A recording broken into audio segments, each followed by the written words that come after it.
ನಿಮ್ಮ ಹೆಸರು? ಮಂಜುಳಾ. ಎಷ್ಟು ವರ್ಷದಿಂದ ಹೂ ವ್ಯಾಪಾರ? ನಾವೊಂದ್ 20 ವರ್ಷದಿಂದ ಮಾಡ್ತಾ ಇದ್ದೀವಿ. ಏನ್ ಸಮಸ್ಯೆ ಏನಿದೆ ಹೊರಮಾವಲ್ಲಿ? ವರ್ಮಾವಲ್ಲಿ ಸಮಸ್ಯೆ ಏನಿಲ್ಲ, ನಮ್ ಪಾಡ್ ನಾವಿಲ್ಲ ಅಂಗಡಿ ಇಟ್ಕೊಂಡಿದೀವಿ. ನಮಗೊಂದ್ ಬಂಡಿ ಬೇಕು ಅಂತ ಕೇಳಿದ್ವಿ, ಅದ್ ಯಾರು ಅನುಕೂಲ ಮಾಡಿಕೊಟ್ಟಿಲ್ಲ. ಯಾರಿಗೆ ಕೇಳಿದ್ರಿ? ನಾವು ಇಲ್ಲೇ ಈ ಊರಲ್ಲಿರೋ ದೊಡ್ಡವ್ರನ್ನ ಕೇಳಿದ್ವಿ, ಬಿಜೆಪಿ ಕಡೆ ಭಕ್ತರು MLA ಭೈರತಿ ಬಸವರಾಜ್ ಕಡೆ ಅವ್ರು. ಕೇಳಿದ್ವಿ. ಅವ್ರ ಆಯ್ತಮ್ಮ ಇಸ್ಕೊಡ್ತೀನಿ ಅಂತ ಅವ್ರ ಏನು ಅನುಕೂಲ ಮಾಡಿಕೊಟ್ಟಿಲ್ಲ ನಮ್ಗೆ. ಎಲೆಕ್ಷನ್ ಮೇಲೆ ಬಂದಾಗ ಮಾತ್ರ ಬರ್ತಾರೆ, ಏನ್ ಬೇಕಂತ ಕೇಳ್ತಾರೆ. ಎಲೆಕ್ಷನ್ ಮುಗಿದ್ಮೇಲೆ ಏನು ಅಂತ ಬರಲ್ಲ. ಸರ್, ನಿಮ್ಮ ಹೆಸರು? ಸುಮಿತ್ರಾ ಅಂತ. ಏನ್ ಪ್ರಾಬ್ಲಮ್ ಇದೆ? ಈ ಊರಲ್ಲಿ ಒಂದ್ ಅಂಶ ಇಲ್ಲ, ಅದನ್ನ ಕೇಳಿದ್ವಿ, ಅದು ಯಾರು ಇದ್ ಮಾಡ್ಕೊಟ್ಟಿಲ್ಲ. ಒಂದ್ ದಿವಸಕ್ಕೆ ಒಂದ್ 10-15 ಆಕ್ಸಿಡೆಂಟ್ ಆಗುತ್ತೆ, ಅದ್ರ ಬಗ್ಗೆ ಯಾರು ಕೇರೆ ಮಾಡಲ್ಲ. ಈ ಮಳೆ ಬಂದಾಗ್ಲಿಂದಾನೇ ಊರ್ ನೀರ್ ಬಿಡ್ತಾ ಇರೋದು. ಅದಕ್ ಮುಂಚೆ 1.5 ತಿಂಗಳಾದ್ರೂ ನೀರ್ ಬಿಡಲ್ಲ, 2 ತಿಂಗಳಾದ್ರೂ ನೀರ್ ಬಿಡಲ್ಲ.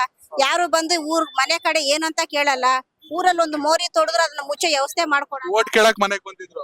ಓಟ್ ಕೇಳಕ್ ಮಾತ್ರ ಬರ್ತಾರೆ, ಮತ್ತೆ ಮನೆಗಳ ಹತ್ರ ಬಂದು ನಿಮ್ ಸಮಸ್ಯೆ ಏನಮ್ಮ ನಿಮ್ಮ ಅಂತ ಕೇಳೋರು ಯಾರು ಇಲ್ಲ.